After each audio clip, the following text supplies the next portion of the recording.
Madam, bakit po? Bakit ganitong pagkain na binigay mo sa akin? Papatayin mo ba ako, ha?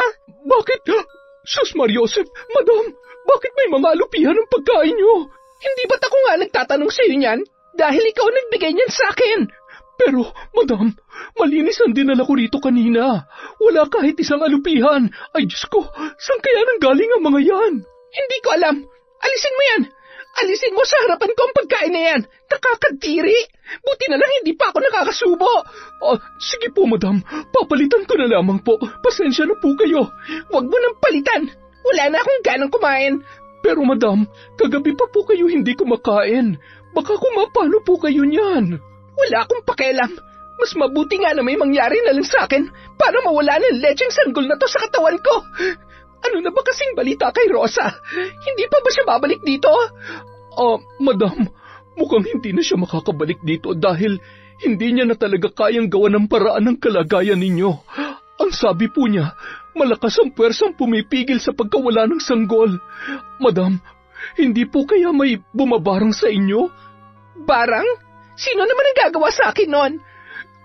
Madam, sino po bang may matinding galit sa inyo? Hindi po ba ang mga sinisante niyong trabahador?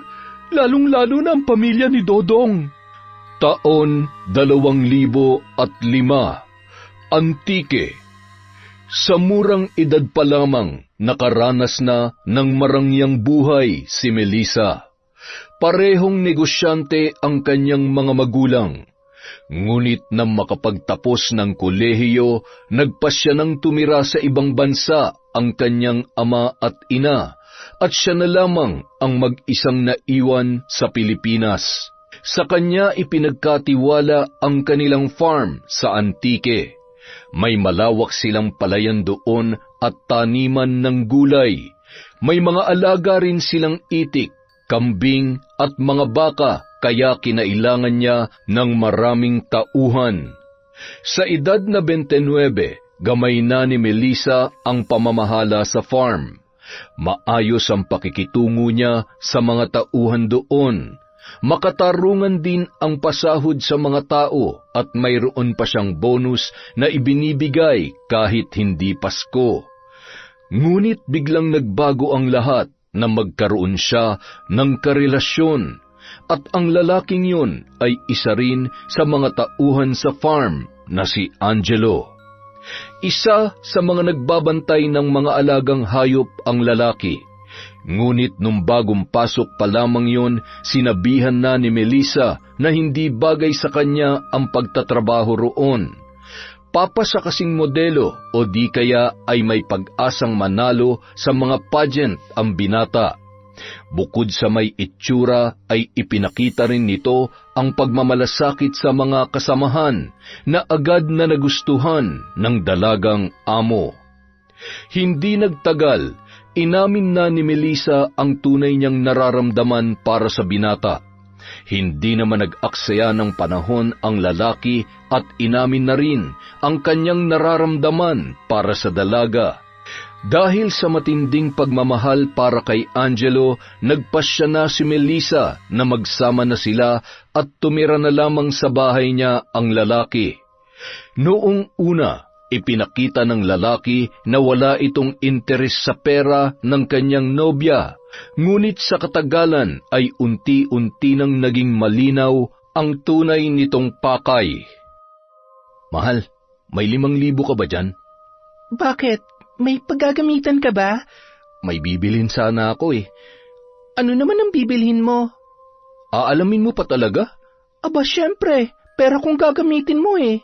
Alangan naman basta na lang ako magbibigay. Baka nakakalimutan mo, Angelo. Pinaghirapan ko ang lahat na meron ako ngayon. Tapos ikaw, wagas ka kung makahingi. Kala mo naman may patabi kang pera sa akin. Mahal mo naman ako, di ba? Hindi pa ba sapat na dahilan yon para pagbigyan mo ako? Mahal kita pero kailangan ko pa rin ayusin ang paggamit ng pera ko. At kung basta-basta na lang kita bibigyan, mas lamang pa ang perang lalabas kesa sa pumapasok sa akin. Yan naman ang hirap sa iyo eh. Lahat na lang binibilang mo. Nilaan mo na ng pera yung sistema mo, Melissa. Ay, diyan ka na nga. Alis na muna ako. Oh, saan ka pupunta? Wala ka ng pakailam dun.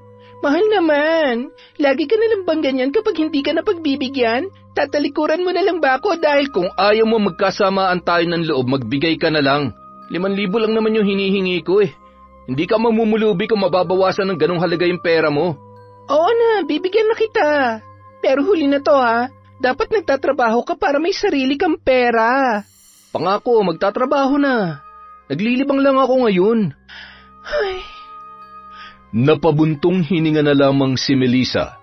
Ilang beses na kasing nangako sa kanya si Angelo na magtatrabaho pero hingi lamang ito ng hingi ng pera sa kanya. Naging batugan ang binata at iniasa na lamang kay Melissa ang lahat. Ngunit ang mas ikinagulat ng babae ay noong pati ang buong pamilya ng nobyo ay lumalapit na rin sa kanya para humingi ng pera. Ang katwiran ng mga ito, magiging mag-asawa rin naman sila ni Angelo, kaya iisang pamilya na lamang sila.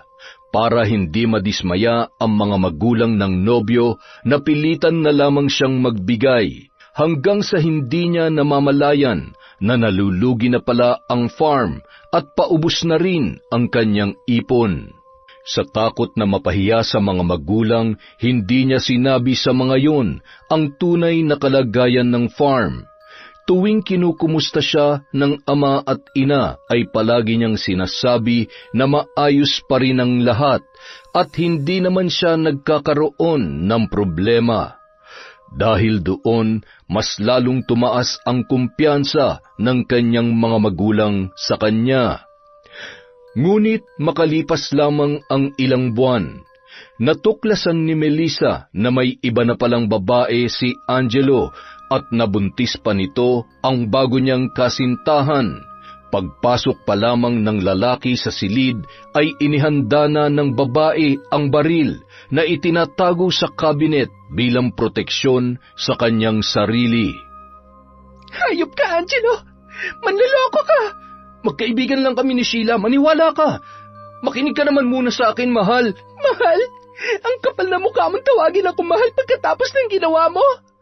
Kitang-kita ng dalawang mata ko at dinig na dinig ko ang pag-uusap niyong dalawa, kaya hindi mo na mabipilog ang ulo ko. Sobra ka, Angelo. Ang tagal mo na pala akong niloloko pero nagpauto pa rin ako sa'yo. Ibinigay ko sa'yo ang lahat ng gusto mo, tapos ito pang igaganti mo sa akin. Nakukulangan ka pa ba, ha? Oo, nakukulangan pa ako sa'yo. Puro ka trabaho. Halos wala ka ng oras sa akin. Pasalamat ka nga, tumagal pang relasyon natin bago kita iiwan eh. Tsaka huwag mo nga masumbat-sumbat sa akin lahat ng binigay mo. Yun na lang ang silbi mo sa akin. Kung wala yun, matagal na sana kitang iniwan. Hayop ka! Napakakapal na mukha mo! Kahit ano pang sabihin mo sa akin, hindi na tayo babalik pa sa dati. At hindi ko rin pagsisisiyan ang ginawa ko dahil mahal ko na si Sheila. Mas masaya ako sa kanya. At ikaw, paubos na rin naman ang pera mo eh. Kaya wala ka ng silbi sa akin. Lumayas ka rito. Wala kang dadalhin ni isa sa mga gamit mo dahil lahat ng yon, pera kong pinambili mo. Pati ang mga damit na suot mo ngayon, hubarin mo mga yan. Ano? Nahihibang ka na ba? Hubarin mo mga yan o ipuputok ko sa itong baril ko. Teka, ano ka ba, Melissa? Baka makalabit ng demonyo yan. Hindi demonyo ang kakalabit nito kundi ako kapag hindi mo sinunod ang ipinapagawa ko sa'yo. Sandali lang, eto na, hubarin ko na. Bihira naman, oo. Baka naman pwedeng itira ko na tong pantalon. Nakakahiya naman kung lalabas ako ng hubot-hubad dito. Wala akong pakialam. Sa tingin mo ba iisipin ko pang kalagayan mo pagkatapos ng ginawa mo? Mas masama ka pa pala sa akin eh. Pantalon na nga lang, pagkakait mo pang punyeta ka. Kaya wala nagmamahal sa'yo eh. Pera mo lang ang silbi mo. Pucha, walang sino magtatangkang patulan ka. Ang dami mo pang sinasabi. Hubarin mo ng mga yan. Oo, yan. Lunukoy mo yan kung gusto mo. Buisit. Layas! Huwag ka nang magpapakita sa akin kahit kailan. Hindi na talaga ako magpapakita sa'yo. Bahala ka mag-isa rito. Matinding galit at lungkot ang naramdaman ni Melissa nang iwan siya ni Angelo. Ilang araw siyang nagmukmuk sa kanyang silid at hindi nagpakita sa mga trabahador dahil sa takot na husgahan siya ng mga yon.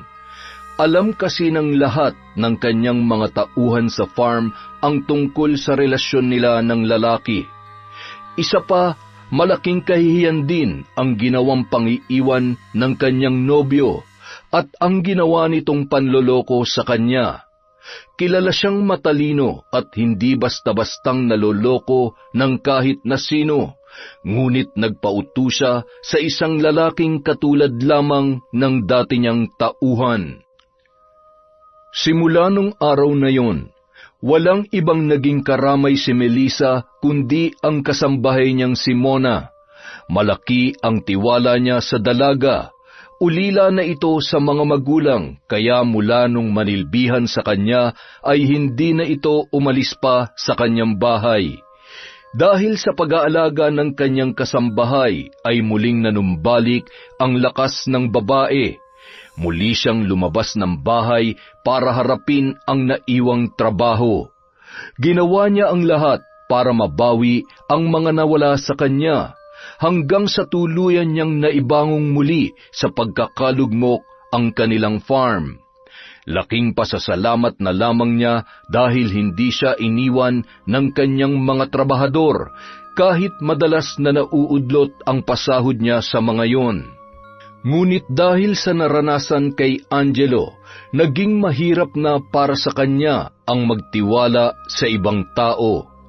Para masubok ang mga trabahador, sinadya niyang hindi pasahurin ang mga yon ng ilang buwan at tinipid na rin sa pagkain.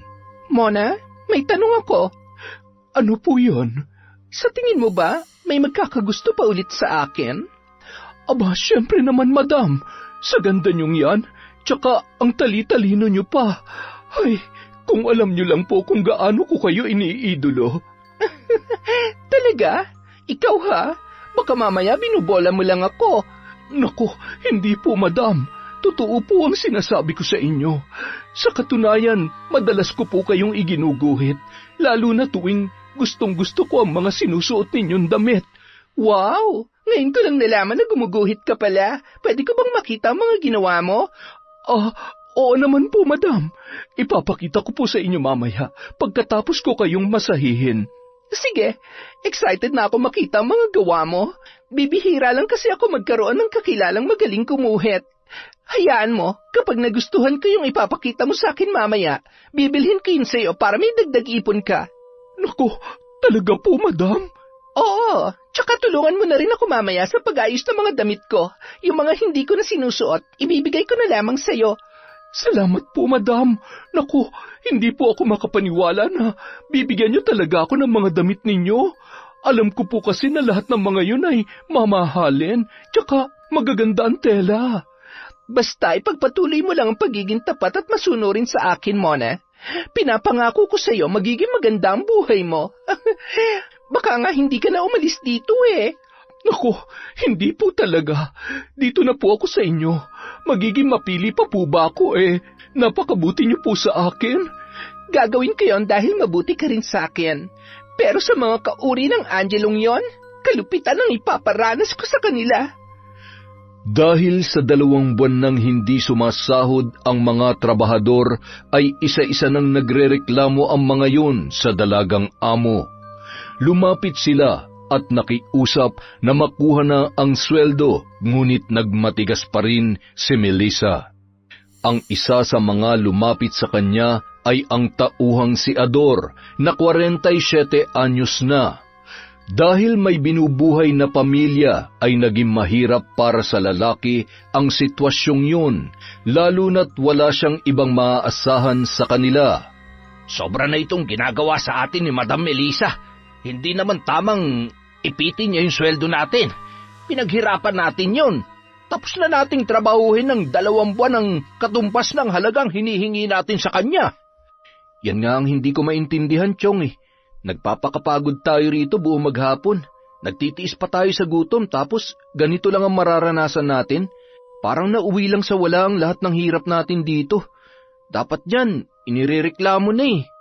Ay, kung hindi lang ako naaawa kay Madam matagal ko na talaga siyang inireklamo.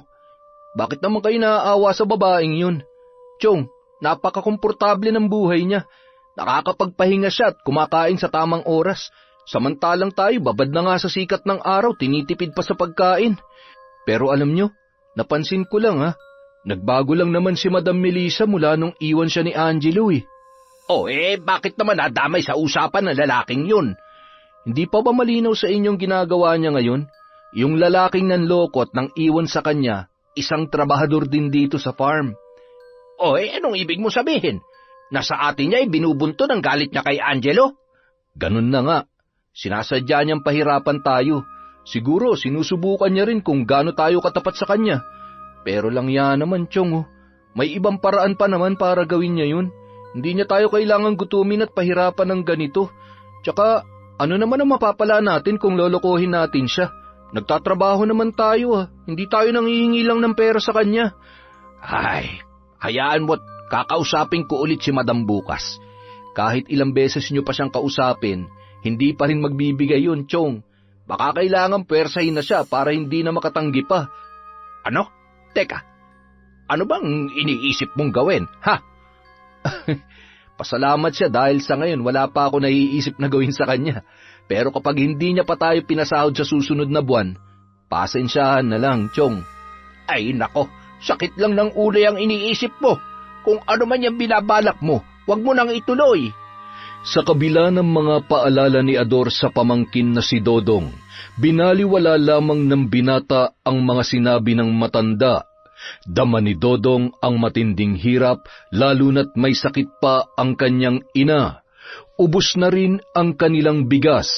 Wala na silang mahugot na pera dahil siya lamang ang bumubuhay sa mga magulang niyang matatanda na at sa dalawa niyang kapatid na pareho pang may kapansanan, kaya hindi makapagtrabaho tulad ng kanyang ginagawa. Dahil sa matinding kagipitan, nagawa ni Dodong na magpuslit ng mga gulay at ilan sa mga itik sa farm para ibenta. Ang iba naman ay kinakatay na lamang niya para may makain ang kanyang pamilya. Naging maingat sa ginagawa ang binata dahil sakaling may makahuli sa kanya ay muli na naman silang makakaranas ng matinding gutom. Sa ganoong paraan din sila nakakaraos sa farm. Nagkakasundo sila na bumawas ng itik para katayin tuwing wala si Melissa para madagdagan ang kanilang pagkain. Ngunit isang araw, nahuli ng kasambahay ng kanilang amo ang ginagawa nila tuwing wala ito. Anong ginagawa nyo? Bakit kayo nagkakatay ng itik? Inutos ba yan sa inyo ni Madam? Ano bang pakialam mo?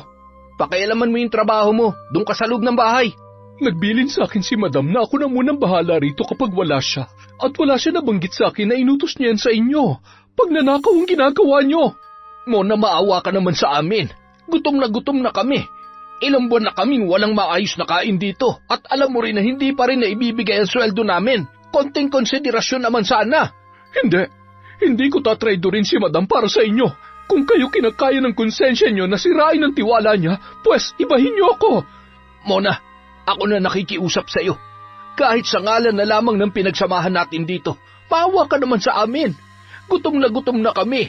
Hindi naman mapapansin ni Madam kung mababawasan ng 1 o 2 itik lang ang mga alaga niya. Ang sabihin niyo, mga mapagsamantala kayo. Sisiguruhin ko makakarating kay Madam ang ginawa ninyo. Bagsak ang balikat ni Dodong at Ador, pati na rin ang iba pang mga trabahador doon nang tumalikod na si Mona at taas noo pang bumalik sa bahay ng amo. Dahil alam nilang mapapahamak din naman sila, ay itinuloy na lamang nila ang pagkakatay ng itik para maibsan ang kanilang gutom bago pa man sila makatanggap ng parusa. Nang makabalik si Melissa mula sa lakad nito, ay kaagad na nagsumbong ang tapat na kasambahay. Madam, alam ko pong pagod pa kayo sa lakad ninyo, pero may kailangan po kayong malaman. Ano yon? Madam, yung mga trabahador niyo po. Bakit? Anong ginawa nila? Madam, nagnanakaw sila ng itik sa farm. Ano? Opo, Madam. Kitang-kita ko po mismo nung kinakatay nila ang mga ninakaw nilang itik para kainin. Nagugutom na raw po sila. Pero tama po bang magnakaw sila sa inyo? Sinasabi ko na nga ba, wala rin pinagkaiba ang mga taong yan sa kauri nilang si Angelo. Mga patay gutom. Sa kabila ng mga naitulong ko sa kanila noon, ganun pang igaganti nila sa akin? Kailangan silang maparusahan, madam. Baka kapag tumagal pa mas malala pa ang gawin nila sa inyo. Kapag hinayaan niyo ang ginawa nila, iisipin nilang ayos lang yon at ulit-ulitin pa nila ang pagnanakaw sa inyo. Tama ka, Mona. Huwag ka mag-alala. Paparusahan ko mga yon. Pero sa ngayon, bantayan mo muna ang mga kilos nila. I-report mo sa akin ang bawat galaw nila para alam ko kung anong dapat kong gawin sa mga mapagsamantalang tulad ng mga hampaslupang trabahador na yon. Makakaasa po kayo, madam. Hindi ko po hahayaang abusuhin nila kayo. Salamat, Mona. Huwag ka mag-alala. Kapag naparusahan ko na sila, makakatanggap ka ng bonus sa akin. Naku, salamat po, madam. Abot hanggang tainga naman ang ngiti ni Mona matapos makipag-usap sa kanyang amo. Nagtagumpay siya na makuha ang loob ng kanyang pinagsisilbihan. Malaki ang pakinabang ng pagiging sipsip niya kaya ipinagpatuloy niya lamang yon. Umaasa siya na pagdating ng araw, babahaginan din siya ng kayamanan ng dalaga dahil sa kanyang katapatan. Kinabukasan, nang umalis muli si Melissa ay lihim na minatyagan ni Mona ang mga trabahador sa farm.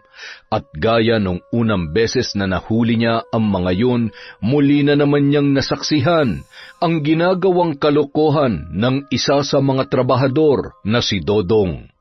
Nanlaki ang kanyang mga mata nang makita ang lalaki na ingat na pumasok sa bahay ng kanyang amo. Sinundan niya yon hanggang sa huminto sa tapat ng kwarto ni Melissa. Nagtagis ang kanyang mga bagang nang mapagtanto kung ano ang plano noong gawin. Hoy, Dodong! Anong ginagawa mo rito? Mona, ano? Gulat na gulat ka? Bakit ka pumasok rito sa kwarto ni Madam, ha? Magnanakaw ka, no? Hindi ako magnanakaw. Huwag mo nga akong gawing tanga. Alam ko kung anong pakay mo rito. Hindi pa kayo nakontento sa mga itik na ninanakaw nyo, ha? Talagang pumasok ka pa rito para nakawan si Madam. Hindi pagnanakaw ang gagawin ko. Kukunin ko lang ang dapat na para sa amin, Mona.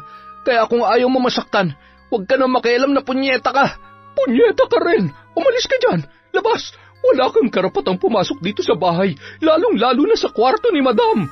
Bakit? Akala mo ba may isasalba ka ng pagiging sipsip mo sa pinagsisilbihan mong amo? Oo! Hanggat tapat ako kay Madam, ligtas ako rito.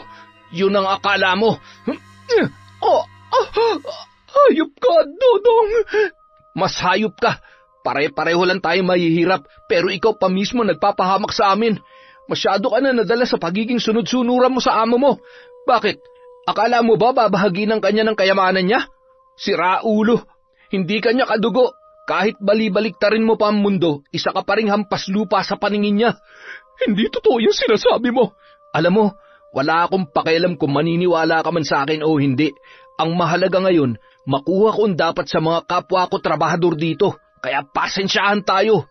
Iginapos ni Dodong ang kasambahay na si Mona at dinala sa tambakan ng mga palay para walang makakita sa babae.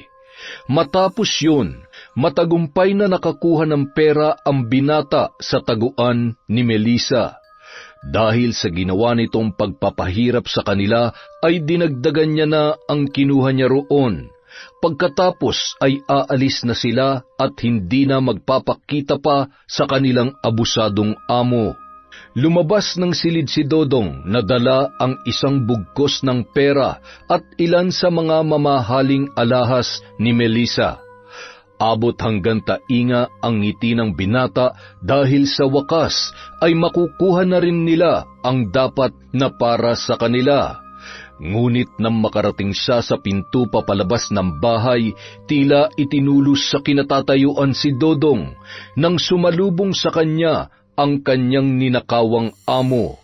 Hindi na siya nakagalaw pa nang bigla nitong inilabas ang baril na nagsisilbing proteksyon nito tuwing umaalis ng bahay. Anong ginagawa mo dito sa loob ng bahay ko? Madam? Sagutin mo ang tanong ko. Teka, ano yung dala mo? Wala po ito, Madam. Akin na, ipakita mo sa akin kung anong laman ng bag na yan. Madam, hindi po pwede. Maawa naman po kayo. Ipapakita mo sa akin ang laman ng bag na yan o ipuputok ko tong baril ko sa bungo mo. Akin na yan. Mga alahas ko to May kasama pang pera. Madam, kinuha ko lang naman yung sweldo namin. Balak ko sanang ibigay sa mga kasamahan ko para hindi na sila mahirapan pa rito at makaalis na kami. Ganon. Ibig sabihin, inutusan ka ng mga kasamahan mo para nakawan ako? Mga wala kayong utang na loob. Madam, sweldo lang naman ang kailangan namin. Matagal nyo na dapat na ibigay sa amin yun dahil tapos na ang trabaho namin. Sa tingin mo, may makukuha pa kayo sa akin pagkatapos ng ginawa mo? Wala na kayong makukuha ni isang kusing. Madam, hindi na makatarungan yung ginagawa niyo sa amin. Kung ipakulong kaya kita dahil sa ginawa mo, ha? Madam, wag naman po. Ako na lang ang inaasahan ng pamilya ko. Maawa na po kayo. Sige, gusto mong kaawaan kita? Madali naman akong kausap Hindi kita isusuplong sa mga pulis, pero hindi ko palalampasin ang ginawa mo. At hindi lang ikaw. Lahat kayo ng mga kasamahan mo rito ay mananagot sa akin. Madam, wala po silang kinalaman sa ginawa ko. Ako lang po ang mag-isa nagplano ng pagnanakaw sa inyo. Sa tingin mo, paniniwalaan pa kita matapos mo akong nakawan? Wala ka na magagawa. Damay na mga kasamahan mo at sisiguruhin kong pagdurusahan niyo ang ginawa niyo sa akin. Ipinatawag ni Melissa ang lahat ng mga trabahador sa farm para kausapin tungkol sa ginawang pagnanakaw ng kanilang kasamahang si Dodong. Gaya ng kanyang inaasahan, itatanggi ng mga ito na may kinalaman sila sa ginawa ng lalaki. Ngunit nang banggitin niya ang tungkol sa mga itik na ninakaw ay wala nang nakapagsalita sa kanila. Sa tindi ng galit ng dalaga sa ginawa ng mga tauhan doon ay mas lalo niyang pinahirapan ang mga yon. Pinahuli niya ang mga dagang peste sa taniman ng gulay at saka ipinakain ng buhay sa kanyang mga tauhan sa farm. Sunod-sunod ang pagduwal ng mga trabahador matapos lunukin ang sariwang laman ng kanilang mga nahuling daga. Wala silang magawa dahil may hawak na baril ang kanilang amo.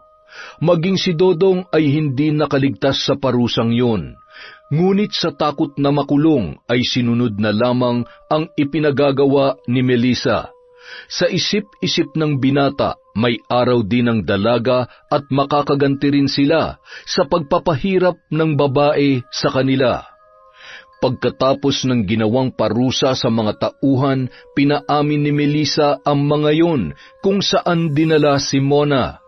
Para hindi na lumala pa ang lahat, ay itinuro na lamang ni Dodong ang pinagtaguan sa sipsip na kasambahay. Mas lalo namang tumindi ang galit ng dalaga para sa mga trabahador dahil sa ginawa nila sa kaisa-isang tao na nananatiling tapat sa kanya. Sinabi sa kanya ni Mona ang buong pangyayari, kung paanong nakapasok sa bahay niya si Dodong at kung paano nito nagawang tangayin ang mga pera at alahas. Sa kabilang banda, nagngingit-ngit naman ang kalooban ni Ador dahil isang malaking insulto ang ginawang parusa sa kanila ng among si Melissa. Bukod kasi sa matinding pagod sa pagtatrabaho nung araw na pinarusahan sila, ay may sakit pa ang matanda. Sobra na talagang ginagawa niya sa atin, Chong. Isang malaking kabastusan at insulto sa inyong ginawa niya. Mas matagal na kayong naninilbihan dito pero bakit pati kayo ay idinamay niya sa galit niya sa akin? Ako na lang dapat ang pinarusahan niya at hindi na kayo isinama pa. Dodong, wala na tayong magagawa dahil nangyari na ang nangyari. Isa pa, may nagawa rin naman talaga akong kasalanan sa kanya dahil isa ako sa mga nagnakaw ng itik. Ay, aaminin ko. Higit pa ron na nagawa ko kaya tinanggap ko na lamang ang parusa niya sa akin. Anong sabi niyo, Chong? Nagnanakaw ako ng gulay at mga itlog ng itik tuwing gabi para may makain ng pamilya ko. Ang iba'y ipinabebenta ko sa kanila para may panggasto sila kahit papaano. Chong, walang mali sa ginawa niyo. Kung tutuusin nga ay kulang pa ang mga yon para sa paninilbihan natin dito. Hindi pa rin nabibigay ng babaeng yun ang sweldo natin. At dahil sa nangyari, mukhang malabo nang may makuha pa tayo sa kanya. Hindi naman pwede yun, Chong. Abusado na siya masyado. Ano naman ang magagawa natin? Kahit magreklamo pa tayo, sa dami ng pera ni Madam, kayang-kaya niyang lusutan ang mga reklamo natin. Baka nga balikan niya pa tayo eh. Yan ang hindi mangyayari, Chong. Bakit? May pinaplano ka na naman ba? Sa ngayon wala pa, pero hindi ako papayag na hindi natin mababawi ang para sa atin. Lingid sa kaalaman ni Ador, may iniisip na naman si Dodong para makaganti sa sakim nilang amo. Pinalalayas na silang lahat sa farm dahil balak na nitong kumuha ng mga bagong trabahador doon. Galit na galit ang mga kasamahan ni Dodong dahil pare-pareho silang hindi pa nababayaran. Ngunit dahil maraming koneksyon ang amo ay wala na silang nagawa kundi ang umalis. Makalipas ang ilang araw, iba na ang mga trabahador sa farm. Mas maayos ang pakikitungo ni Melissa sa mga ito.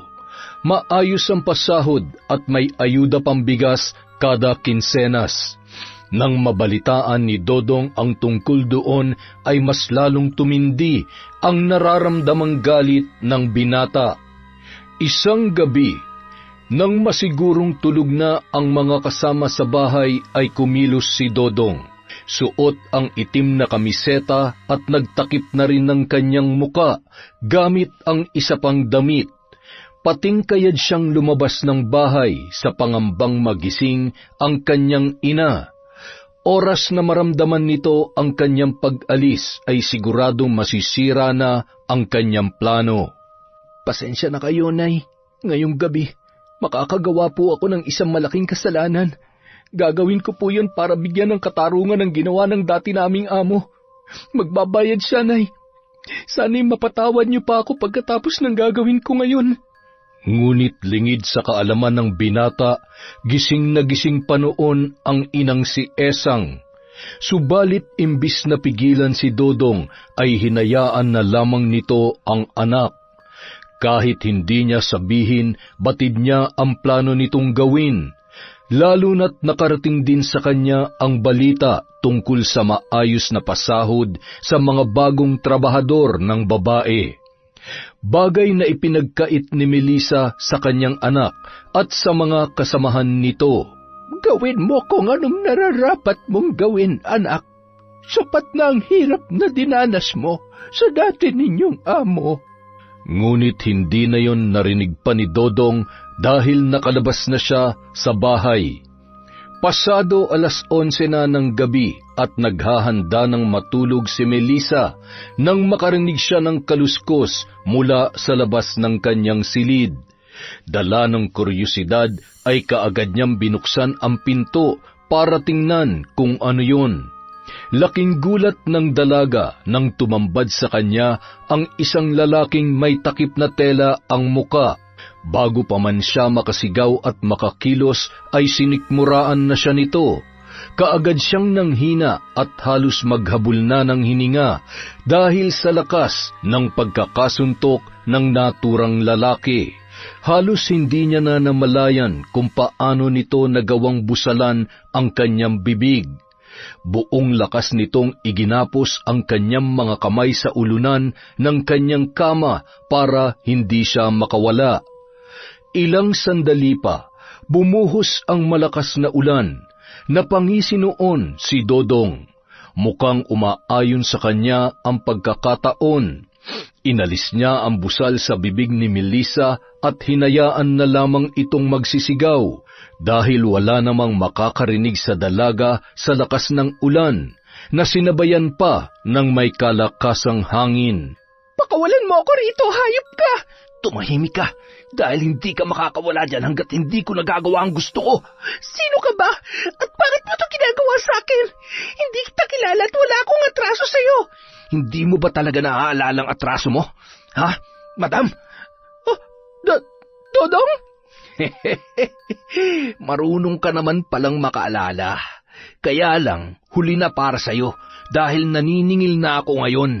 O yan, tinanggal ko ng takip sa mukha ko. Nakilala mo na ako eh. Wala na rin silbi kung magtatago pa ako. Isa pa, mas maganda kung makikita mo ang mukha ng kinawawa at pinahirapan mo sa loob ng ilang buwan habang nagpapakasarap ka sa buhay. Wag, maawa ka sa akin. Huwag mo nang ituloy kung ano man ang balak mong gawin. Magbabayad ako. Bibigyan kita ng pera. Kahit doble pa ng sweldo, hindi ko na ibigay sa'yo. Hindi mo ba narinig ang sinabi ko kanina? Huli na, madam. Dahil sa ayaw at sa gusto mo, kukunin ko ang perang nararapat na ibigay mo sa amin. Pero bago ang lahat, gusto kong matandaan mo rin ang gagawin ko sa'yo. Gusto kong maalala mo kung paano ko bababuyin ang katawan mo, kagaya ng ginawa mo sa pagkatao namin mga trabahador mo, na walang ibang ginawa kundi paglingkuran ka. Babayaran na nga kita, hindi ba? Hindi mo na kailangan gawin to. Parang awa mo na, Dodong. Pag-usapan na lang natin to. Ang tagal namin nakiusap sa noon. Nagmamakaawa pa kami na ibigay mo ang sweldo namin pero matigas ka, madam. Masyado kang sakim. Hindi kami hahantong sa pagnanakaw kung naging maayos lang ang pagtrato mo sa aming lahat. Bigyan mo lang ako ng kahit isa pang pagkakataon. Babawi ako sa inyo. Pababalikin ko kayo sa trabaho at babayaran ko kayo ng tama. Sa tingin mo ba ipagpapalit ko makukuha ko ngayong gabi para sa pangako mo malabo pang matupad? Huwag mo nang bilugin ang ulo ko, madam. Napakatagal mo kaming ginago, kaya ngayon, matitikman mo ang ganti ng taong tinatawag mong hampas lupa. Tulong! Mona! Tulungan mo ako! Sira ulo, hindi ka maririnig ng tuta mo ngayon. Sa kabila ng pagpupumiglas ni Melissa, ay nagtagumpay pa rin si Dodong sa maitim nitong balak sa kanya. Pinagsamantalahan siya ng lalaki ng paulit-ulit hanggang sa tila na ubos na ang kanyang lakas. Matapos siyang pagsawaan ng dating trabahador ay saka lamang siya nito pinakawalan mula sa pagkakagapos sa ulunan ng kama. Walang patid ang luha ni Melissa habang pinagmamasdan si Dodong na nililimas ang taguan niya ng pera, pati na rin ang mga alahas na kanyang naipundar. Nakuha rin ng lalaki ang kanyang baril na nakatabi sa kabinet, ngunit ilang sandali pa, sumagi sa kanyang isipan ang patalim na itinago sa ilalim ng kanyang unan bilang proteksyon. Maingat siyang kumilos para kunin yon. Sinamantala niya ang pagiging abala sa pagnanakaw ng mga alahas ni Dodong. Nang mailabas niya sa maliit na kaluban ang patalim, ay buong lakas niyang sinugod ang lalaki. Tumama sa leeg nito ang patalim na kanyang hawak. Umagos ang masaganang dugo ng lalaki sa suot nitong kamiseta. Hindi niya na nagawa pang manlaban sa babae dahil agad itong nabuwal sa sahig, habang nanlalaki ang mga matang nakatitig lamang kay Melissa. Ngunit hindi pa nasiyahan ang dalaga. Nagtangis ang kanyang mga bagang at naikuyom ang kamao nang maalala ang muka nito, habang pinagsasawaan ang kanyang katawan.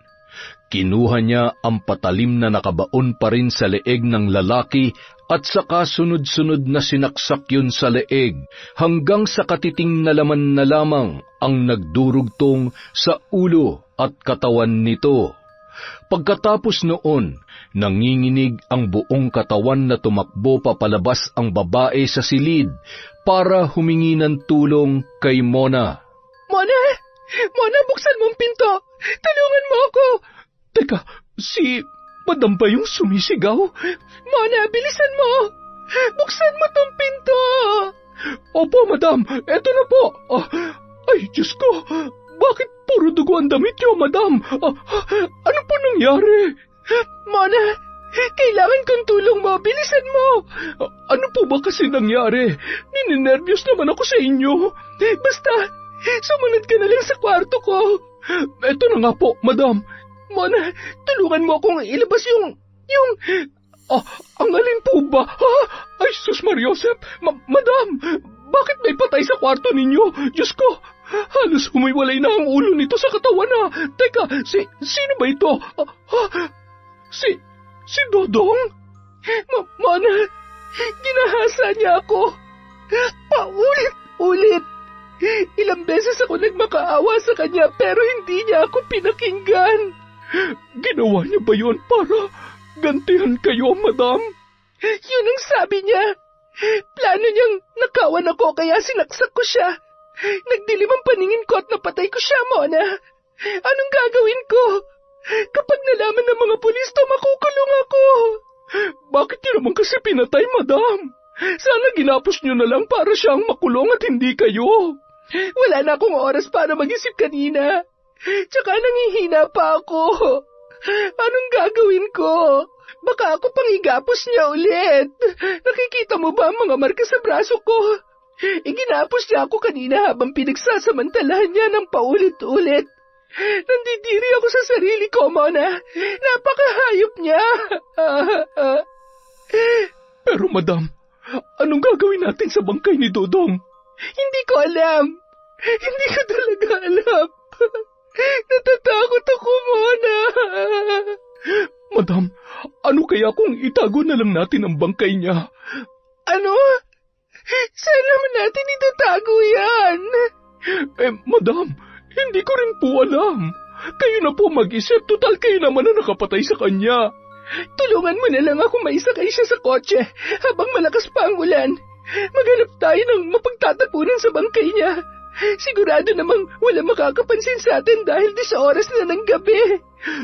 Sige po, pagtulungan na nating buhatin ang katawan niya. Pwede bang ikaw sa may bandang ulo? Madam naman paano kung biglang humiwalay yan sa katawan niya? Halos maputol na oo. Tripling sasahurin mo ngayong buwan kapag ginawa mo yon. Sige na, Mona.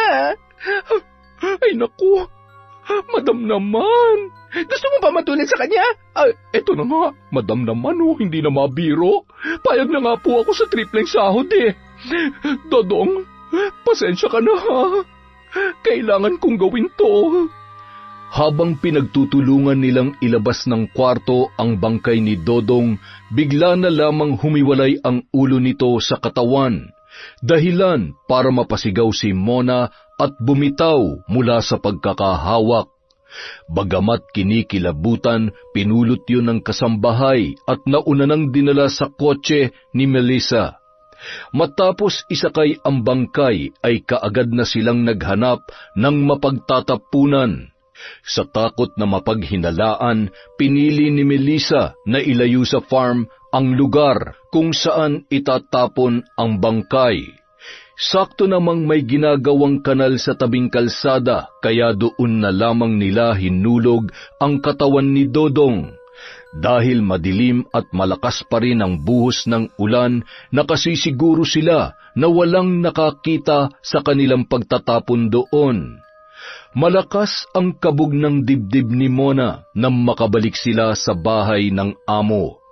Ngunit hindi pa man nakakabawi sa takot dahil sa nangyari, inutusan na siya agad ni Melissa na linisin ang mga mantsa ng dugo sa kwarto nito at siguraduhin na walang maiiwanang bakas.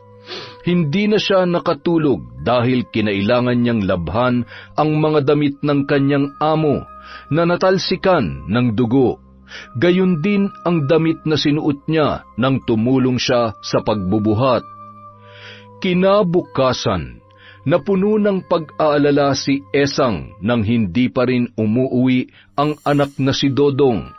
Mag-aalas 10 na ng umaga nang magpasya siyang puntahan ang kapatid na si Ador.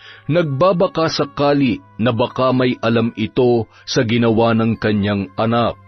Ador, nanggaling ba dito si Dodong kagabi? Ha? Bakit naman siya pupunta rito kagabi? Ang lakas ng ulan Oo nga. Malakas nga ang ulan pero umalis siya sa bahay. Hindi pa rin siya umuwi hanggang ngayon. Ikaw naman. Baka naman napainom lamang, ate. Wala siya nabanggit na makikipag-inuman siya. Ang sabi niya lang, may gagawin siya para... Diyos ko! Oh, bakit, Ate Esang? Galit na galit siya nung umalis kagabi, Ador. At base sa mga sinabi niya, mukhang sa bahay ng dati niyong amo ang punta niya. Ano? Bumalik siya sa bahay ng Melisang yon? Malakas ang kutob ko na doon nga siya pumunta. Ay, Diyos ko! Baka kung ano nang nangyari sa anak ko. Ador, samahan mo ako. Pumunta tayo ron ngayon. Alamin natin kung nanggaling nga roon si Dodong. Ay, sige. Halika na't baka kung ano na nangyari sa batang yon. Ay, kung bakit ba naman kasi padalos-dalos magdesisyon yun eh. Kung sana man lang ay sinabihan niya ako, baka nabalaan ko pa siya. May baril pa naman ang dati naming amo. Tiyak na hindi siya sasantuhin nun kung may binabalak siyang masama. Ador, bilisan natin. Iba talagang pakiramdam ko eh. Kanina pa ako hindi mapakali. Baka napahamak na si Dodong. Hindi na nag-aksaya pa ng panahon ang magkapatid. Kaagad nilang pinuntahan ang bahay ni Melissa. Ngunit pagdating nila roon ay hindi nagpakita sa kanila ang dating amo at tanging ang kasambahay lamang nitong si Mona ang humarap sa kanila. Sigurado kung nandyan ang amo mo. Kung hindi nyo tinatago ang anak ko, bakit hindi mo siya ipakausap sa amin? Hindi ho ba kayo nakakaintindi? Wala nga ho rito ang anak ninyo. Di ba nga sinisante na sila? Alam nyo yon, mga Dor. Kaya imbis na magpumilit kayo makausap si Madam, pagsabihan nyo na lamang yung kasama nyo. Nakakaabala na kayo rito eh. Kaunting oras lang naman ang kailangan namin para makausap ang amo mo, Mona. Pero mukhang may tinatago nga siya. Ang kulit nyo naman. Umalis na nga kayo. Miss, sige na. Kahit sandali lamang. Ano ba kasing itatanong nyo sa kanya? Nasagot ko na nga ang tanong nyo, hindi ba? Hindi nang galing dito si Dodong. Wala kahit anino ng anak nyo nagpakita rito. Isa pa, hindi ho kami hanapan ng nawawalang anak kaya makakaalis na kayo. Napakasama naman ang ugali mong babae ka. Kumakasta ka eh, kasambahay ka lang naman dito. Hoy, at least ako pinagkakatiwalaan ng Madam. Yung anak nyo at yung kasama nyo, nahuling pinagnanakawan ng amo ko. Sobra ka naman kung makapagsalita. Alam mo kung bakit namin nagawa yun sa amo mo. Kahit ano pang dahilan nyo, maling-mali pa rin na pagnakawan nyo siya. Pareho kayo ng amo mo. Napakasama ng ugali ninyo. Tandaan nyo, hindi pa tayo tapos. Kapag napatunayan ko nang galing dito ang anak ko at may masamang nangyari sa kanya, mananagot kayong dalawa. Sa galit ni Esang, hindi niya na napigilan ng sarili na pagbantaan ang malditang kasambahay ni Melissa. Sa inakto kasi ng babae ay tila mayroon itong pinoprotektahan. Walang nagawa ang magkapatid kundi ang umalis doon dahil ilang beses na silang ipinagtabuyan ni Mona. Ngunit nang palabas na ng bakuran ang ginang ay kaagad siyang napahinto nang may mapansin sa dinaraanan. Teka, ano ito? Parang kwintas ito ni Dodong ah. Ay, patingin nga. Aba, ay sa kanya nga ito. Pero paanong napunta ang kwintas niya rito? Suot niya pa yung kahapon, Ador. Kung ganoon, dito nga siya nang galing. Pero nasaan si Dudong? Bakit hindi siya umuwi sa inyo, ate? Sigurado kung may ginawa ang Melisang yon at ang kasambahay niya. Kaya ganun na lamang nila tayo itaboy. Kailangan ko malaman kung anong nangyari kay Dudong nang pumunta siya dito kagabi. Anong pinaplano mo, ate? Nako, kung binabalak mong pasukin ang bahay na yan, maghunos dili ka. Ikakapahamak mo talaga kapag ginawa mo yun. Wala na akong pakialam, Ador. Masyado nang marami ang pinagdaanan ng anak ko, kaya hindi maaaring basta na lamang siya mawala. Paglabas nila ng farm, nagulat si Esang nang makita ang kanilang kapitbahay na tumatakbo papalapit sa kanila. Hangus na hangus ito at bakas sa muka ang matinding takot sa ibabalita. Aling Esang, sumama ho kayo sa akin. May kailangan ho kayong makita. Bakit? Anong nangyari? Aling Esang, si Dodong ho. Anong nangyari sa anak ko? Natagpuan ho ang katawan niya ron sa ginagawang kanal papunta sa barangay hall. Aling Esang, wala na ho ang anak ninyo. Hindi! Sabihin mong hindi totoo ang sinasabi mo. Hindi pa patay ang anak ko. Ay, Diyos ko! Bakit Pinabayaan niyo ang dodong ko! Bagamat nang hihina sa natanggap na balita, kaagad pa rin pinuntahan ni na Esang at Ador ang ginagawang kanal para kumpirmahin ang balita. Halos panawan ng ulirat ang ginang nang makita ang karumal-dumal na sinapit ng kanyang panganay.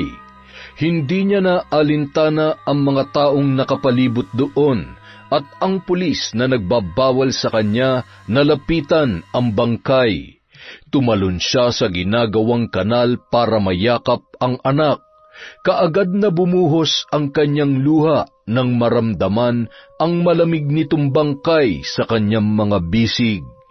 Sunod-sunod namang napamura si Ador dahil sa sinapit ng kanyang pamangkin.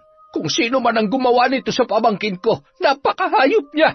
Isa siyang demonyo. Demonyo lamang ang makakagawa niyan sa kanya. Isinusumpa ko, magbabayad ang sino mang gumawa nito sa anak ko.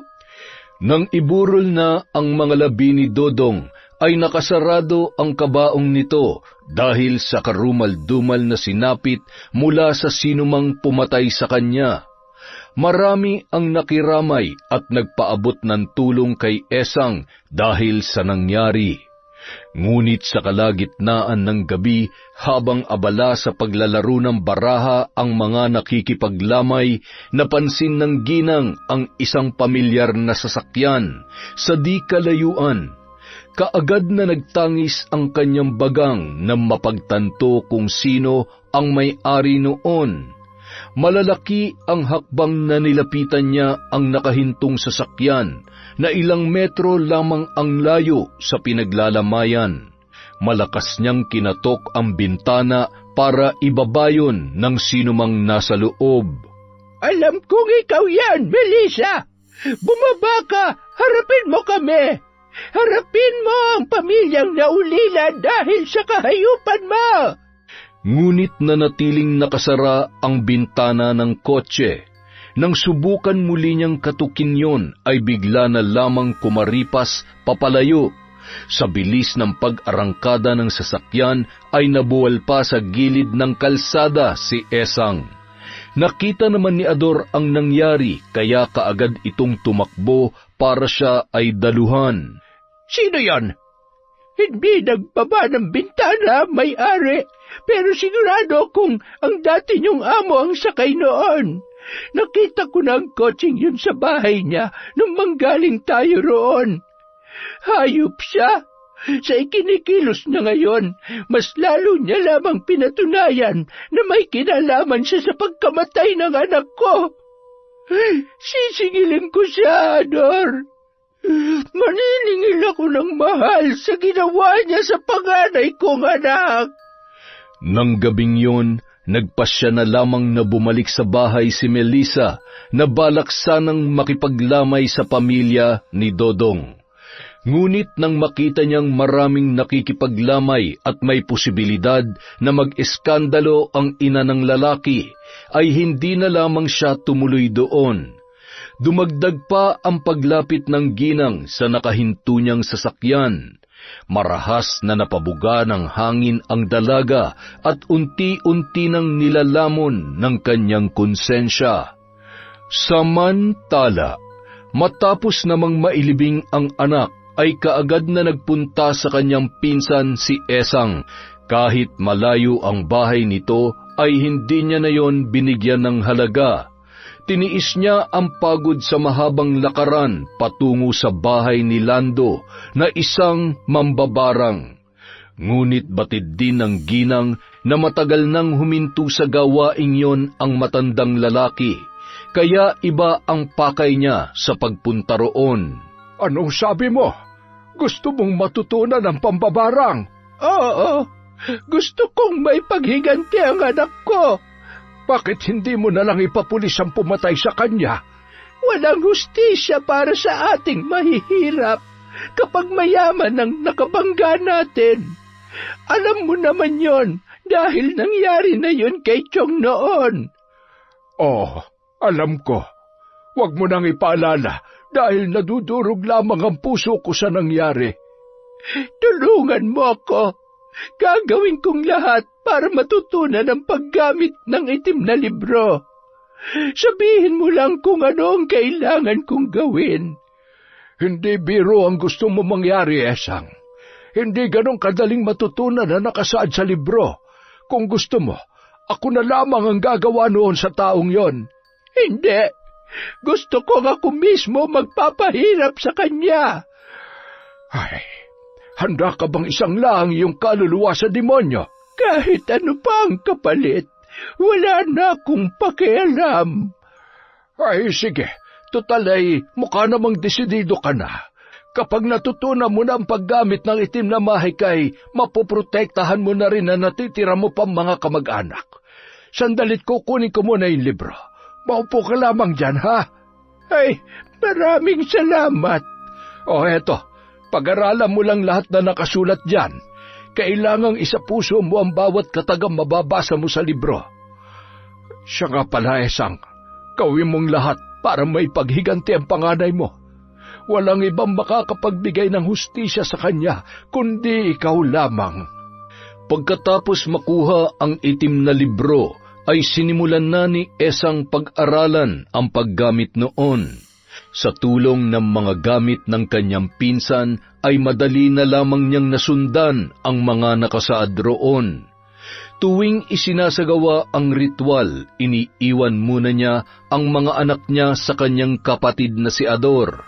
Tanging yun lamang ang nakakaalam ng kanyang ginagawa at hindi siya maaaring magtiwala sa iba. Samantala, kasalukuyang naghahapunan si Melissa nang makaramdam ng tila hinahalukay ang kanyang sikmura. Kaagad siyang napatayo at patakbong tinungo ang lababo habang sapu-sapu ang tiyan. Madam, ano po nangyayari sa inyo? Nahihilo ko, Mona. Ikuha mo nga ako ng tubig. Heto na po yung tubig, madam. Hindi po kaya nakasama sa inyo yung kinain yung laing kanina?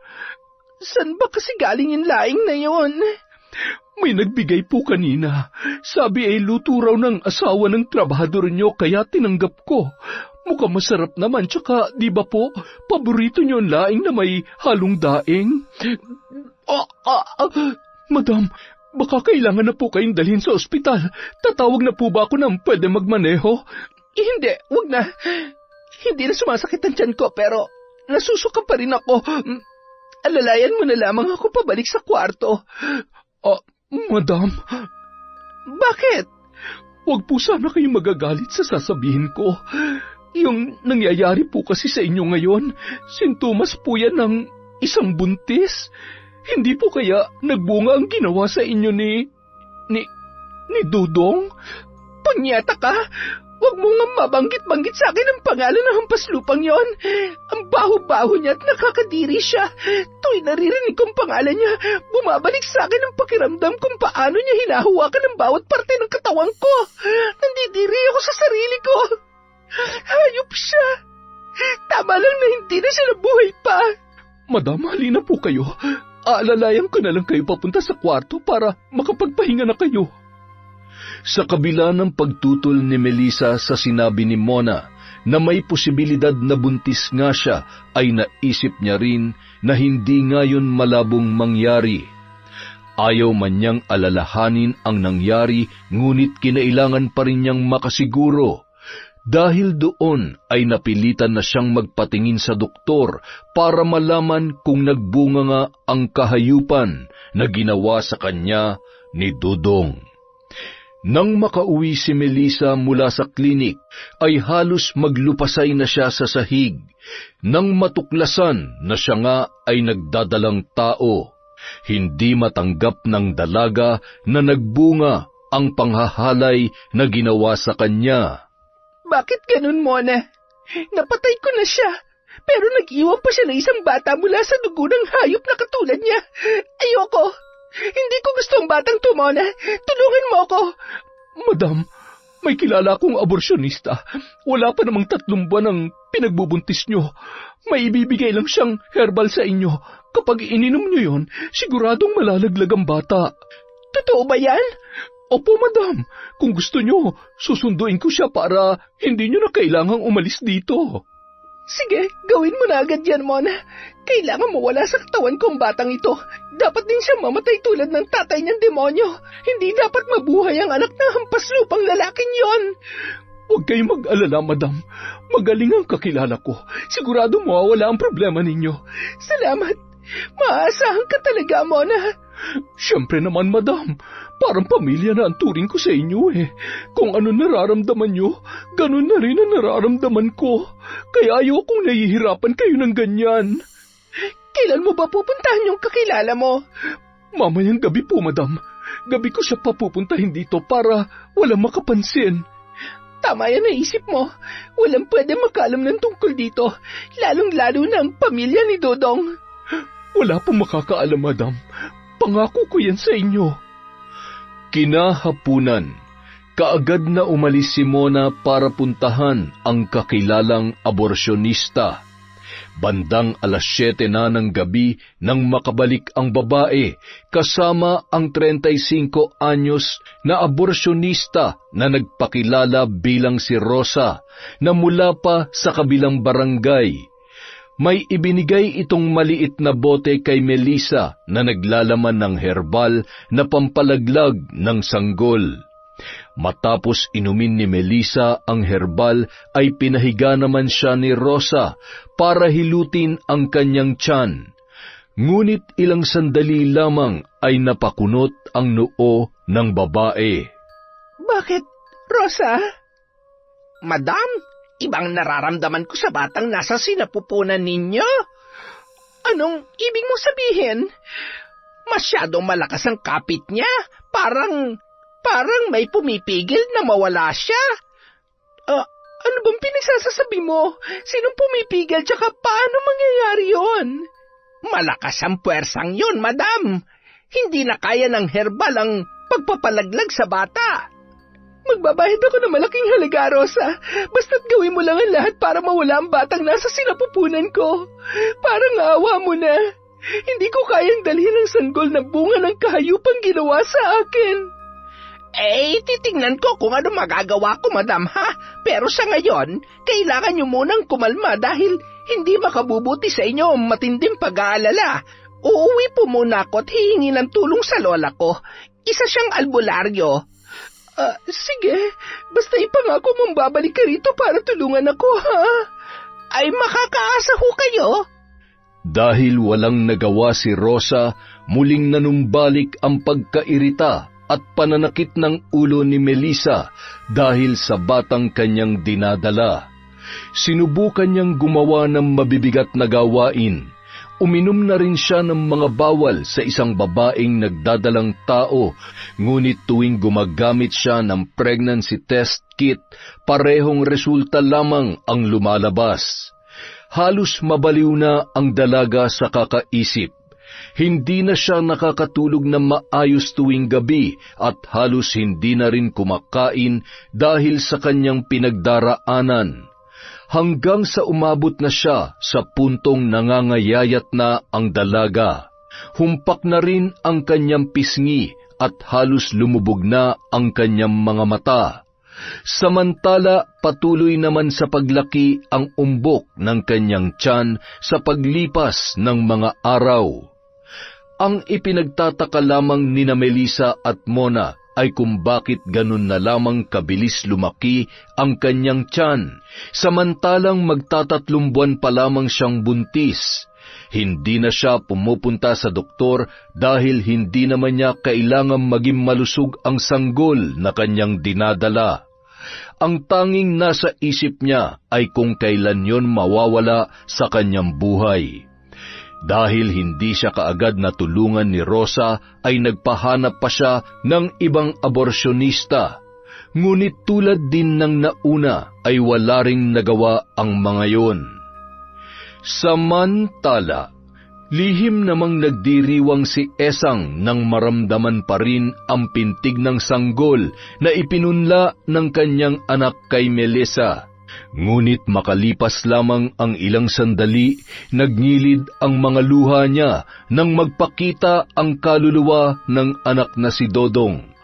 Malungkot yon at puno ng paghihinagpis dahil hindi pa rin nito nakakamit ang hustisya. Naikuyom na lamang ng ginang ang kanyang mga kamao at isinumpang ipatitikim ang matinding paghihiganti sa babaeng dahilan ng pangungulila niya sa panganay na anak. Kinaumagahan, umalingaw-ngaw ang sigaw ni Melissa sa buong bahay nang makita ang mga alupihan sa pagkaing inihain ni Mona sa kanya. Mona! Madam, bakit po? Bakit ganitong pagkain na binigay mo sa akin? Papatayin mo ba ako, ha? Bakit? Sus Mariosep, madam, bakit may mga alupihan ng pagkain niyo? Hindi ba't ako nga nagtatanong sa'yo niyan? Dahil ikaw nagbigay niyan sa akin.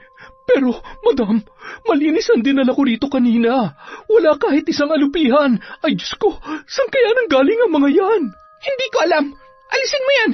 Alisin mo sa harapan ko ang pagkain na yan. Nakakadiri. Buti na lang hindi pa ako nakakasubo. Sige po, madam. Papalitan ko na lamang po. Pasensya na po kayo. Huwag mo nang palitan. Wala na akong ganang kumain. Pero, madam, kagabi pa po kayo hindi kumakain. Baka kumapalo po kayo niyan. Wala akong pakialam. Mas mabuti nga na may mangyari na lang sa akin para mawala ng lecheng sanggol na to sa katawan ko. Ano na ba kasing balita kay Rosa? Hindi pa ba siya babalik dito? Madam, mukhang hindi na siya makakabalik dito dahil hindi niya na talaga kayang gawa ng paraan ng kalagayan ninyo. Ang sabi po niya, malakas ang puwersang pumipigil sa pagkawala ng sanggol. Madam, hindi po kaya may bumabarang sa inyo? Barang? Sino naman ang gagawa sa akin nun? Madam, sino po bang may matinding galit sa inyo? Hindi po ba ang mga sinisante niyong trabahador? Lalong-lalo na ang pamilya ni Dodong. Tila patalim na itinarak kay Melissa ang pangalang Dodong nang muli niya yung marinig. Kahit pilit niyang itanggi, batid niya na may malaki siyang pagkakamaling nagawa. Hindi lamang kay Dodong, kundi pati na rin sa mga dati niyang trabahador na hinayaan niya lamang mahirapan. Imbis na tulungan ay parusa pa ang kanyang ibinigay sa mga yun. Ngunit hindi niya maintindihan ang sarili kung bakit wala pa rin siyang nararamdamang pagsisisi. Pakiramdam niya ay tama lamang ang kanyang ginawa sa mga taong hindi kayang maging tapat sa kanya. Nang mga sumunod na araw, mas lalong lumala ang kalagayan ni Melissa. Doble ang laki ng kanyang tiyan kumpara sa normal na laki nito para sa magtatatlong buwang buntis pa lamang. Tuwing sinusulyapan niya ang kanyang tiyan ay halos maduwal na siya kapag naiisip kung kaninong anak yun. Kinaumagahan, naalimpungatan si Melissa nang maramdamang tila may gumagalaw sa loob ng kanyang tiyan. Nang sulyapan niya yun, ganun na lamang ang panlalaki ng kanyang mga mata nang makita ang kulubot niyang balat na tila umaalon-alon na animoy may maliliit na bagay na gumagalaw sa loob. Ngunit hindi lamang yun ang nagpagulat sa kanya. Nang sulyapan niya ang kanyang magkabilang paa, tumambad sa kanya ang mga sugat na wala naman nung siya ay natulog kinagabihan. Napatakip siya ng bibig nang manuot sa ilong niya ang amoy ng nabubulok niyang sugat. Napaluha siya sa sakit nang sinubukan niyang tumayo. Hindi niya na maihakbang ang kanyang mga paa dahil sa matinding sakit na kanyang nararamdaman, lalo na at halos magdikit-dikit na ang kanyang mga daliri doon. Mona? Madam? Hindi ako makalakad. Tingnan mo kung ano nangyari sa mga paa ko. Ang dami ko ng sugat. Wala naman ang mga to kagabi. Aray, Mona, may gumagalaw sa sugat ko. May uwan. Madam, ang mabuti pa po ay magpatingin na kayo sa albularyo. Di ba nga po, sinabi ko na sa inyo na baka binabarang kayo? Ayaw nyo naman kasi maniwala eh. Sa tingin mo ba, yung nanay ni Dodong ang nagpapabarang sa akin? Opo, ganun na nga po. Kung ganon, alamin mo kung siya nga may kagagawan nito. Ano pong ibig niyong sabihin? Puntahan mo ang bahay ng babaeng yon. Alamin mo kung siya nga nagpapabarang sa akin para matigil ng ginagawa niya. Ako dapat na nagpapahirap sa kanila. Opo, madam. Bago kumagat ang dilim, palihim na pinuntahan ni Mona ang bahay ni Dodong. Hindi na siya nagtanong-tanong kung saan yun nakatira dahil nakarating na siya roon nung pinaglalamayan pa lamang ang lalaki. Ngunit nang ilang hakbang na lamang ang layo niya sa bahay na pakay niya, ay bigla na lamang siyang napahinto nang makita ang bulto ng isang lalaking nakatayo sa di kalayuan. Nakatalikod yon at hindi niya nakikita ang muka. Hindi na sana niya yun papansinin, ngunit naningkit ang kanyang mga mata nang may mapansin sa damit ng lalaki. Natutup ni Mona ang kanyang bibig nang makilala ang pamilyar na damit ng lalaking kanyang nakikita. Hindi siya maaaring magkamali. Dodong? Dodong? Ikaw ba yan? Nanlaki ang mga mata ni Mona nang bigla na lamang humarap sa kanya ang naturang lalaki. Duguan ang mukha nito, ngunit kitang-kita niya ang nanlilisik na mga mata na nakatitig sa kanya. Ngunit sa pagkakataong yon, hindi na siya sigurado kung si Dodong nga ba ang kanyang nakikita. Sa takot ng babae ay dali-dali siyang tumakbo patungo sa bahay ni Dodong. Sisigaw sana siya para humingi ng tulong nang marinig niya ang boses ng ina nito na si Esang na tila nag-oorasyon. Natigilan siya at hindi kaagad nakaalis sa kanyang kinatatayuan nang mapagtanto kung para saan ang ginagawa ng ginang. Nasa kalagitnaan ng ritual si Esang nang biglang umihip ang malakas na hangin at tila dumaan ang isang tinig na nagpapahiwatig na may ibang tao roon. Napahinto sa ginagawa ang ginang at agad na nakiramdam. Ilang sandali pa, dali-dali siyang sumilip sa siwang ng nakasaradong bintana. Mula roon, nakita niya ang kasambahay ni Melissa na tumatakbo papalayo at wari takot na takot. Napangisi si Esang. Binuksan niya ang bintana at hindi nilubayan ng tingin ng babae habang may ibinubulong sa hangin. Tikman niyo ang ganti ng mga itinuturing niyong hampas lupa. Damhin niyo ang sakit na katumbas ng kawalan niyo ng awa. Pagdurusahan niyo ang lahat ng pasakit na inyong ipinaranas sa anak ko. Bago pa man makapasok sa loob ng bakuran si Mona, ay nakaramdam na siya ng panghihina. Napaluhod sa damuhan ang babae habang sapo ang sumasakit na tuhod. Ilang sandali pa, bigla na lamang sumigid ang matinding kirot sa likod niya na tila hinahampas ng matigas na bagay. Bagamat nahihirapan, sinikap niyang makarating sa bahay para makahingi ng tulong sa kanyang amo. Ngunit dahil sa kalagayan nito, walang dumamay sa kanya roon. Sa bawat paghakbang ni Mona, nararamdaman din niya ang tila hagupit sa kanyang likuran. Kinabukasan, sa tulong ng mga trabahador ni Melissa, ay nagpatawag na sila ng isang mahusay na albularyo. Gulat na gulat ang mga yon nang makita ang tunay na kalagayan ng amo at ng kasambahay nito. Bahagyang nakaramdam ng takot ang dalaga nang dumating ang isang lalaking albularyo na sa tansya niya ay nasa mahigit 60 anyos na. Nagpakilala ito bilang si Ka Ernesto. Mukha namang mabait ang matanda, ngunit nakakatakot ang buhok na lampas baywang ang haba at halos tumakip na sa buo niyang muka. Unang kita pa lamang ni Ka Ernesto sa tiyan ni Melissa ay naramdaman niya na ang itim na pwersang bumabalot sa pagkatao ng sanggol. Nang gabing yon, nakaranas ng matinding pananakit ng tiyan ng dalaga na tila manganganak na. Kinilabutan siya dahil hindi yun normal. Wala pang 3 buwan ang batang nasa kanyang sinapupunan, kaya imposibleng manganak siya ng ganoon kaaga. Mabilis na inihanda ng albularyo ang mga kagamitan para mailabas ang sanggol.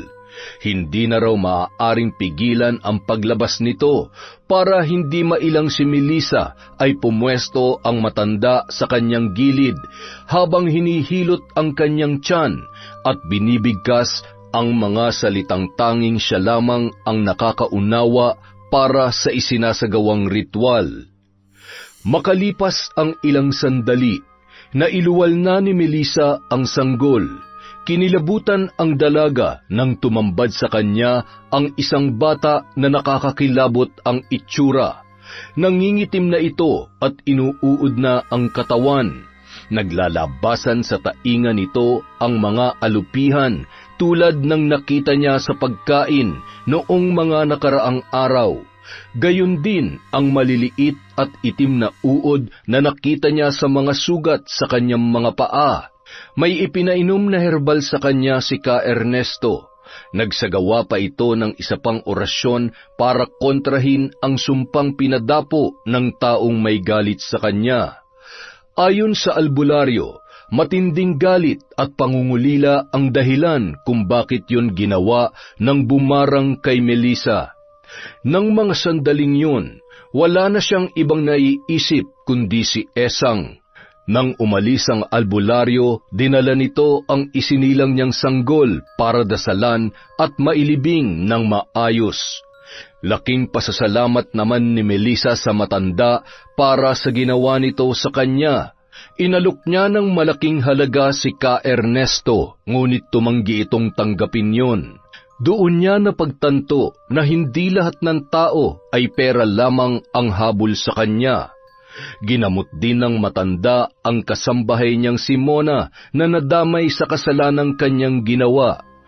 Ngunit matapos gumaling ay nagpaalam na sa kanya ang babae at sinabing uuwi na lamang ito sa Iloilo, kung saan nakatira ang iba pang mga kaanak ng babae. Pasensya na po kayo, madam, pero gusto ko na po talagang umalis dito. Aminin ko man po o hindi, may kasalanan din po ako sa mga trabahador dahil kung hindi ako nagsumbong sa inyo hindi naman po sila mapapahamak. Baka nga po, hindi rin kayo naisipan ni Dodong na pagnakawan at pagsamantalahan. Buhay pa po sana siya ngayon. Hindi na natin maibabalik ang nakaraan, Mona. Pero sige, tatanggapin ko ang desisyon mo. Kaya lang, pwede bang hanapan mo muna ako ng pwedeng pumalit sa'yo? Kailangan ko kasi ng kasama rito sa bahay. Kahit 2 na ang kunin mo para hindi gaanong mahirapan. Pasensya ka na kung hindi ko ito naisip noon. Napakalaki ng pagkukulang ko sa iyo bilang amo. Idinamay pa kita sa krimeng ginawa ko. Ano na po bang plano niyo ngayon, madam? Susuko ako sa mga pulis para pagbayaran na nagawa ko, Mona. Madam, seryoso po ba kayo dyan? Matagal ko na itong pinag-isipan, pero, gagawin ko yun para sa ikatatahimik ng isipan ko at para mabigyan na rin ng hustisya ang pagkamatay ni Dodong. Maling-mali ang ginawa niya sa akin, pero mali rin na ilagay ko sa mga kamay ko ang batas. Siya sanang mapaparusahan kung hindi ako nagpadala sa galit ko sa kanya. Nakakalungkot naman po ang nangyayari sa inyo, madam. Hindi na nga kayo makalakad, makukulong pa kayo sa pagpatay niyo kay Dodong. Pero, madam, paano po yun? Huhulihin din ba ako ng mga pulis? Tinulungan ko kayo sa pagtatapon ng bangkay niya at nanahimik lang kahit alam ko ang katotohanan. Hindi kita isusuplong. Aakuin ko ang lahat, Mona. Sasabihin kong wala kang alam sa nangyari at mahimbing ang tulog mo nang mangyari ang pagpatay ko kay Dodong. Hindi ka naman talaga magigising kung hindi ako kumatok sa kwarto mo ng gabing yon. Madam! Huwag mo na akong iyakan. Buhay pa ako, oo. Pilay lang ang mga pa ko, pero buhay na buhay pa ako, Mona. Siya nga pala, bago ka umuwi sa inyo, may hihingin sana akong pabor sa'yo. Ano po yun, madam? Puntahan mo si Namang Ador. Ibigay mo ang sahod nila na hindi ko naibigay. May ibibigay rin ako para kay Aling Esang at sa mga anak niya. Makakatulong ang halagang yon para makapagsimula sila. Madam, mas makabubuti po siguro kung kayo na mismong kakausap kay Aling Esang para personal na rin kayo makahingi ng tawad sa kanya. Malay niyo po, patawarin niya kayo. Sabihin niyo lang sa kanyang totoo dahil kailangan niya ring malaman ang ginawa sa inyo ng kanyang anak. Pwede mo ba akong samahan? Opo naman. Hindi na nga kayo nakakalakad eh. Hayaan ko pa ba kayong pumunta na mag-isa roon? Salamat, Mona. Sinamahan ni Mona si Melissa sa pagpunta sa bahay ni Aling Esang, na noon ay nagngingit-ngit ang kalooban dahil sa nabigong paghihiganti sa kanya. Huminto ang kotseng sinasakyan nila sa tapat ng bahay ni Dodong. Ngunit pagkababa nila ng sasakyan ay agad silang sinugod ni Aling Esang na may dalang gulok na katatanggal lamang sa kaluban. Anong ginagawa niyo rito? Wala kayong karapatang tumapak dito, mga hayop kayo! Umalis na kayo! Aling Esang, hindi ho ako nandito para saktan kayo o pagsalitaan kayo ng kung ano-ano. Kung nakikita niyo ho, hindi na ako nakakalakad. At alam ko na wala akong dapat nasisihin sa nangyari, kundi ang sarili ko lamang. Buti alam mo! Aling Esang, nandito ho ako para humingi ng tawad sa inyo. Aaminin ko ho, napatay ko ang anak niyong si Dodong, dala na matinding galit dahil sa ginawa niya sa akin. Nagtrabaho lang ang anak ko, pero hindi niyo siya binayaran. Pati ang ibang trabahador sa inyo, tapos ikaw pa may karapatang magalit sa kanya. Sabihin na nating pinagtangka ang kanyang nakawan, pero may nawala ba sa'yo? Nabawasan bang kayamanan mo? Masyado ka lang talagang sakim, Melissa. Kinahasa po ako ng anak niyo. Paulit-ulit niya akong pinagsamantalahan at binalak niya pang nakawin lahat ng pera at mga alahas na naipundar ko. Hindi yon magagawa ng anak ko kung hindi niyo siya pinahirapan. Kung naging maayos lang sana ang trato niyo sa kanya, hindi makakaisip na gumawa ng masama ang anak ko. Higit ko siyang kilala kesa sa inyo, kaya alam kong mabuti siyang tao. Aling Esang, pinahirapan niyo rin ho ako. Kahit hindi niyo aminin, alam kong kayong bumarang sa akin. Pinagdusahan ko ng pagpapahirap na nagawa ko sa kanila. At yung pagkapatay ko sa kanya, handa ho akong pagbayaran yon sa kulungan. Susuko na ako sa mga pulis. Pero bago ko gawin yon, gusto ko lang munang humingi ng tawad sa inyo. Hindi niyo ako kailangang patawarin ngayon, pero sana ho, pakinggan niyo munang sasabihin ko. Aling Esang, pinagsisisihan ko na lahat na nagawa ko. Pinagsisisihan ko ho na pinatay ko siya at itinapon na lang basta-basta ang bangkay niya. Handa akong pagbayaran ng lahat. Pero matatahimik lang ang isipan ko kung tatanggapin niyo ang tulong na ibibigay ko sa inyo. Hindi po yun limos. Yun ang halagang matagal na sanang nakuha ng anak ninyo. Dinagdagan ko lang po para may panimula kayo dahil wala na ang anak niyo na inaasahan ninyo. Talaga bang susuko ka na? Opo. Pagkagaling namin dito, didiretso na kami sa presinto para aminin ang krimeng nagawa ko. Ito po ang sweldo ni Dodong. Tanggapin niyo po sana, Aling Esang. Mag-iingat po kayo. Sige po, aalis na po kami. Mona, tayo na. Sige po, madam. Sandali. Bakit ho? Ikaw na rin naman ang nagsabi na pinagbayaran mo ng pagpapahirap sa anak ko. Sa katunayan, mas malala ang karmang bumalik sa'yo at sa tingin ko, sapat na yon para pagbayaran mo ang lahat. Nakuha na ng anak ko ang hustisya para sa pagkamatay niya. Sa mga sandaling ito, tahimik na ang kaluluwa niya dahil humingi ka na ng tawad. Aminin ko man o hindi, may nagawa ring masama ang anak ko. Mali na pinagsamantalahan kanya. Babae rin ako, Melissa, at alam ko kung gaano kahirap ang pinagdaanan mo. Hindi naman ako ganong kasamang tao para dagdagan pa ang pagpapahirap sa'yo. Kaya wag mo nang ituloy ang binabalak mo. Hindi mo na kailangang isuko ang sarili mo sa mga pulis. Talaga ho? Pero hindi pa kita kayang patawarin sa gayon. Hanggang dun lang ang kaya kong gawin. At saka, may hihilingin sana ako sa'yo. Ano po yun? Ibalik mo sa trabaho ang mga dating trabahador. Matagal nilang inalagaan ang inyong bukid. Kahit na hindi silang may-ari, matinding sakripisyo ang ibinuwis nila para sa taniman at sa mga alagang hayop. Wag ho kayo mag-alala. Yun po talagang plano kong gawin kahit na makulong pa ako.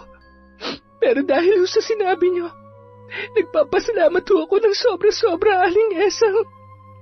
Sana dumating ang araw na mapatawad niyo ako. Bagamat may kalungkutan pa rin, mas magaan na ang kalooban ni Melissa nang lisanin ang bahay ni Dodong. Masaya siya na wala ng balak si Esang na siya ay kasuhan. Humingi na rin ng tawad si Mona sa ginang dahil sa ginawa nito kay Dodong at agad naman nitong pinatawad ang babae. Si Melissa naman, bagamat hindi pa siya lubusang napapatawad ni Aling Esang, nagkaroon pa rin ng sapat na dahilan para magpatuloy sa buhay. Matapos ipaalam ni Melissa sa mga magulang ang sinapit, ay kaagad na umuwi ng Pilipinas ang mga yon. Walang patid ang luha ng kanyang ina nang malaman ang naging paghihirap niya. Ngunit bukod doon ay wala na siyang iba pang sinabi. Hindi niya na binanggit si Dodong at ang pamilya nito para sa ikatatahimik ng lahat. Naging masaya na lamang siya kasama ang kanyang mga magulang na wala nang balak bumalik sa ibang bansa. Dahil sa mga pinagdaanan, naging aral kay Melissa ang lahat. Hindi na niya inulit ang pagpapahirap sa kanyang mga trabahador. Sa halip ay itinuring na niyang pamilya ang mga yon. Muli naramdaman niya ang malasakit ng mga taong nakapalibot sa kanya. Pinatawad na rin niya ang dating karelasyong si Angelo para makalaya na ang kanyang puso sa galit na pinagmulan ng lahat. Sa paraang yun, nagkaroon ng sapat na lugar ang magagandang bagay na nagpabago ng takbo ng kanyang buhay.